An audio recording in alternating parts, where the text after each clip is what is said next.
What up YouTube, battlebrowler here with a brand new video review. This time, a Batman video review, and I apologize for this Batman video review taking so long. I've just been so busy, but we're back to Batman video reviews, and this time we're going to take a look at a new Batman toy line. This is the Batman Shadow Tech Battle Gauntlet Batman.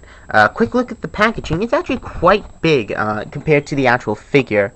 You can see it's a very large packaging. If I bring the camera out, we can actually take a look at it more. Very nice artwork. I really like this. You have Batman saying, "You're as cold as ice, Mr. Freeze." Speaking of this wave actually, waves apparently have their own name. So this is the Arctic Mission wave, which I guess is wave 1. So you have the Batman, well, Mr. Freeze, Batman, and Batman. I will mostly pick up the villains, but a few Batman has actually caught my eye. The Swamp Mission one, the one where turns into like a man bat, kind of caught my eye, and then this Arctic Mission one kind of caught my eye too. It's a really nice figure.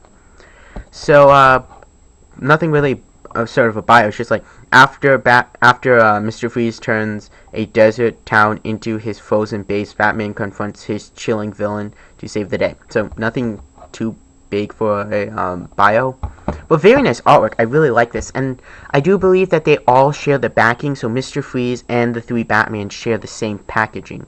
It's very generic for the wave, but compared to the other waves, such as the Swamp Mission, and I think there's a wave with Two-Face, it's very unique.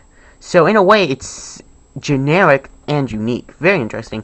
Also, it seems that each wave is going to be based on a villain, and I don't know the wave that Two-Face is in, and then the Joker is going to be one of those $12 squeeze and attack figures, which I might buy because I really like the look on him.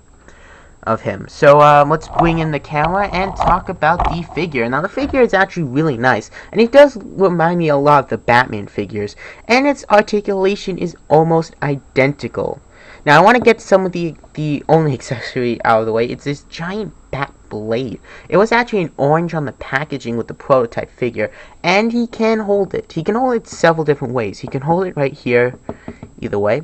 He can hold it here, if you can get it in the hand of the figure. He can also hold it like this, which is pretty stupid, because you have the blades here, which, yeah, that's good for a thrusting motion.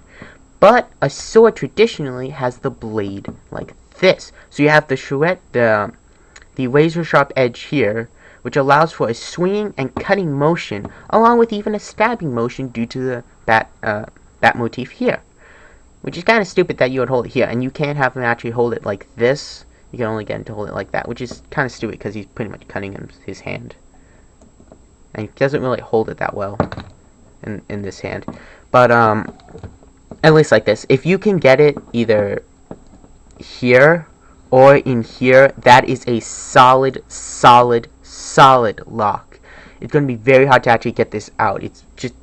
It's not like a super strong peg, but the way he grips this, it's a very strong peg.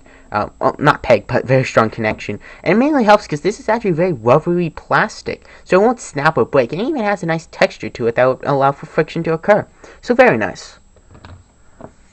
Now, Batman's detailing is quite well. Very simple and very few paint-ups, but it does allow for a few nice design elements. For one, I want you to look at the chest. The chest is where pretty much the only paint is besides from the head. Now, the actual paint is really nice, very durable. Most of the ones I've seen have not actually had scratches or damage due to the chest. Very few actually have damage to it. So there is some damage occurring during packaging, but the majority will be intact. That is a very nice symbol. And that symbol is actually kind of a combination between the circle symbol and the first Batman symbol. Even a little Batman Beyond in there. So that's very nice, and I really like this symbol. It's very unique for this unique toy line. The belt is not painted on. It's a separate molded piece that's been fitted over, and it's non-removable. If you lift up the cape, you can see that the back has some very nice molding to it, along with this weird raised up line. I don't know why this line is there.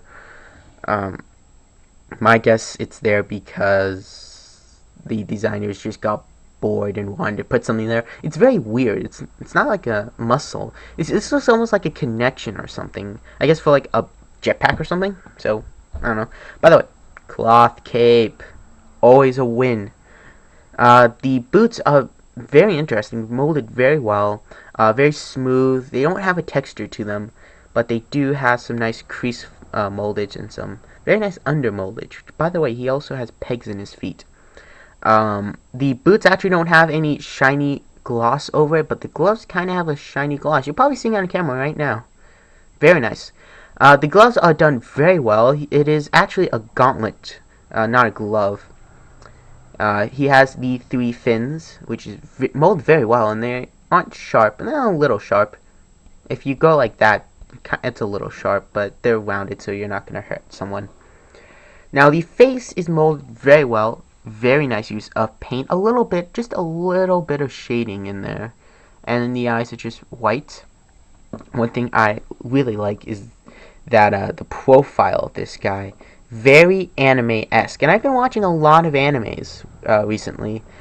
So, very cool. Like I said, his design's very anime, especially in the legs. You can see that animes always make the legs long. Very long, very thin. Which actually isn't bad, because I've actually been watching a lot of animes. I've watched all the episodes of Tiger and Bunny, but I've rewatched the episodes of Tiger and Bunny. I don't know why. I'm watching some Mega Man Star Force, or Rockman Star Force. I've been watching some Guyver. I finished the original, and then I'm watching the new anime, which is very dark, very dark, very bloody, very interesting series that I would not recommend to squeamish viewers or young viewers. So if you're a young viewer, I do not recommend checking out the anime, but I highly recommend Tiger and Bunny, because that's a really good anime. And then I haven't really gotten that far with Rockman Star Force, but the whole reason me going off on that tangent is because he does have a lot of an anime aesthetic, in my opinion. Now, articulation is not good. It's almost exactly like the Batman figures, except for no knees. Which, the way you sculpt that, I don't know if you could fit that without just snapping off. The head is on a swivel, so it can look left and right. One thing is that the head always seems to look like he's looking down. I don't know why. Is it that just me? Let me know. But he has full articulation in the arms, along with a nice elbow. A lot of the Batman figures I've reviewed have not had nice elbows. Very few actually have had, even if they do have elbows, very few actually have a good elbow that works, well, good. Waist, which actually isn't that bad considering the other waists I've seen. Not good, but you could just say that this is the belt or something. But it's still bad, but not that bad compared to the other belts. Well, the other waist joints I've seen on my channel. You have legs that go up that far. They don't go back due to the way the butt is sculpted, which is unfortunate. And that's really it for the figure. He doesn't have a lot going for him, but he does actually have some good things going for him. He's not like a super articulate figure. He's not he's not like a from comic line. It's very well known. It's like the only figure from that line. He's a generic, kind of generic Batman figure for a generic toy line. However, I do like this toy line because it actually has a lot of really cool designs. Very anime-esque in designs, but they are designs that are unique nonetheless. And with a unique Batman symbol and some very nice line detailing on the chest, I actually recommend this figure. If you're a really big Batman fan, then I totally recommend it. But if you don't like animes or the aesthetic or design, don't get into this line, because that's what I think of this line. It's very anime-esque. But this is still a really cool figure that I recommend to any Batman fan, even casual ones. So definitely try to pick this up. I paid $7 for this. You can pick it up for $7, $6, or $8, wherever you can find it. Different stores will have it at 8. Different stores will have it at 7. Some stores even have it at 6. So I totally recommend tracking one of these down. Till then, I'll see you guys later. Adios.